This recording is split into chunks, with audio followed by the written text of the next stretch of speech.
ulfa mucaan kee teessumni sirrii miti siin jedhan.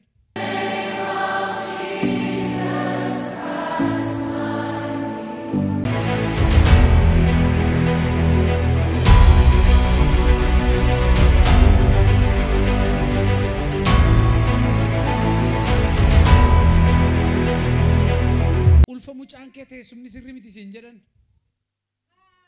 Kottu. Kottu. Maal jedhaman yaala? Taa'umsi isaa sirrii miti. Lachuu sirrii miti jedhanii lachuu mucaa fidanii dhugaa bahu.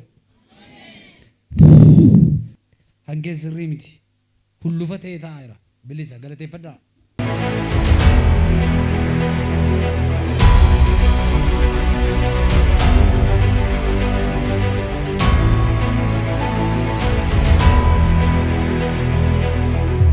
Maqaan koo Ababaa'ee Asaffaan jedhama. Kanan irraa dhufee Duukamarraati.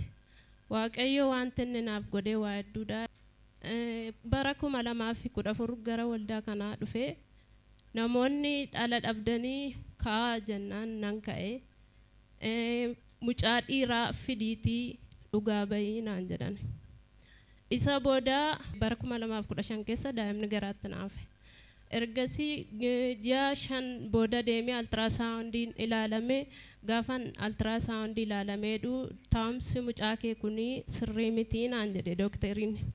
Achi booddee ammas marsaa lammaffaa nannaqe marsaa lammaffaa gaafa naqus taa'umsi mucaa kee sirrii miti udduudhaan taa'a cinaacha mirgaatiin ciisi cinaacha mirgaatiin ka'ii naan jedhe. Achi booddee nan dhufe gara waldaa kanaa guyyaa gaafa 21 ji'a lammaffaa 2016 gara waldaa kanaa nan dhufe. As gara gadi kanan taa'aa jira. Dubartiin taa'umsi mucaa kee sirrii miti hakimiin siin jedhee ka'ii dafi fiigi kottu jennaan dafeen fiigee dhufe. Ulfa mucaan kee teessumni sirrii miti siin jedhan. Kottu. Kottu. Ammas tokko hafteetti naan isheenis natti dabalamtee dhufte akkas quba isaaniitiin nu tuqanii sirrateeraa. Nagaan daati kottaa dhugaa baanuun jedhani. Lachuu sirrii miti jedhanii lachuu mucaa fidanii dhugaa bahu. Hangeen sirrii miti. Hullufa ta'ee taa'eera. Bilisa galateeffadhaa. Borumtaasaa gara mana yaala gaafan deemu dookteriin altiraasaawundii kaasee na ilaalee taa'umsi mucaa kee sirrateera maanni naan jedhe. Achi booddee gara waldaa Leenca Yihudaa Rehoobootiin naqee kadhachiifadheen jedheen. Achi booddee bakka kana booda sirrateera nagaan da'uu dandeessaa naan jedhe. Achi booddee guyyaan da'umsa koo ga'ee gaafa jedhu ganama bakka hojii koo deemee nan dhufee gara sa'aatii 8 ruubii keessa gara bishaan gubbee dhangala'e. Erga bishaan gubbee dhangala'e booddee dhiigatu garmalee ba'aa ture. Abbaan manaa kiyya bakkee jira dawwaleen kottu hin jedheeni baajaajii qabee gara xeenaa xaabiyaatti nu geesse. Gaafachi na geessanii jedhanii daa'imti si du'eera daa'imti kee du'eera lubbuu kee ooshina maleessaa jedhanii harka koo bitaa mirgaarra gulukoosii na kaa'anii na ciibsanii achi booddee ambulaansii waamnaan ambulaansiin dhufu dide. Achi booddee hoogganaa isaanitti dawwalanii wantoota akkas akkasii jira akkam goona jedhanii jennaan dawwalaatii waamaa jedhan hammas ambulaansii dawwalanii waamnaan. Mojoo geenyerra jedhu tokkomoo mi'aan buusaa jira jedha. Achiin booddee nan yaadadhe akka zayitiin dibataa waldaa kanaa bitee mana koo keessa akka jiru silammoo fudhadheen deemne. Achi booddee siisteriin koo tokko jirti tokko manatti haftee isheenaan maaloo naa dawwali zayitii dibataa sana naaf fidanii gaafan jedhu mucaan daftee hatattamaan zayitii dibataa sana fiddee naa dhufte. Dafii adda koottis naa buusii garaa koottis naa dibii. Na obaasin jedheni hakiimonni sila na baqataniiru hundi isaaniiyyuu na ilaalanii daa'imti du'eera lubbuu kee bor daa'ima argachuu dandeessaati of kaltiitu dura dhufe naan jedhani. Achi booddee nan gaddee nan boo'ee zayitii dibataa sun erga yaadadhee mucaan hatattamaan gaafa shennaa fiddee natti dibdee adda koottis garaa koottis naa dibdee na obaastee jettu ambulaansiin sila dhufuu diddee lama taatee walirra dhufte.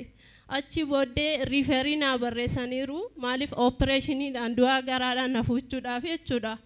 Achi booddee gaafa asii hospitaala Bishooftuu gaafa na fidanii utuu jechuudha ambulaansiin na geessite utuu seen ofirra deebiteen galagalin sa'aatii masana chuudhaan kutaa ultrasoundii nagashanii dafi kutaa deemsaa gali naan jettee shan ultrasoundii na ilaalte gaafan kutaa deemsaa galee utuun daqiiqaa tokkoon turin inni du'aadha jedhame jiraataa ta'e kunoo dhalatee.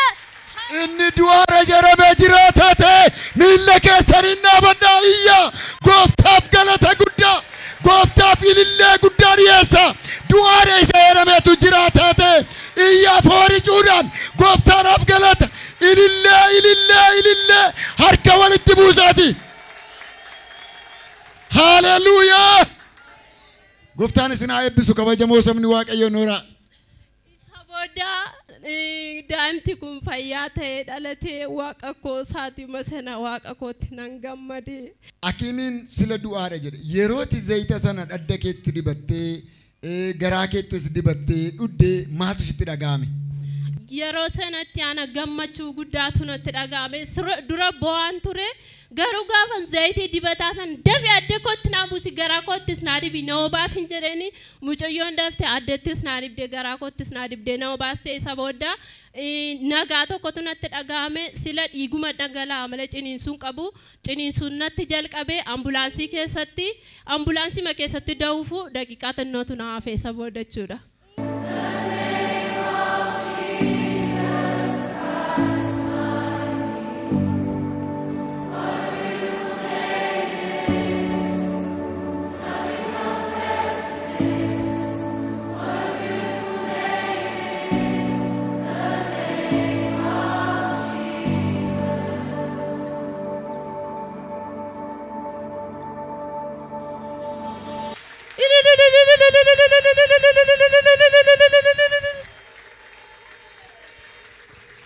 Namoonni akka koo cannaqamtan dhibeedhaan kan rakkattan ikoonomiin keessan kan dhukkubsate gaa'elli keessan kan dhukkubsate nagaa kan dhabdani boqonnaa kan dhabdani gara waldaa Leencar Yihudaa Rehoobootiin kottaa fayyinni as jira kottaa yeroo keessan ofitti hin gubinaati teessaniin gaddinaa hin boo'inaa abdiin as jira kottaati Waaqayyoon kadhadhaa waaqni keessan waaqa deebii isiniif laatuudha.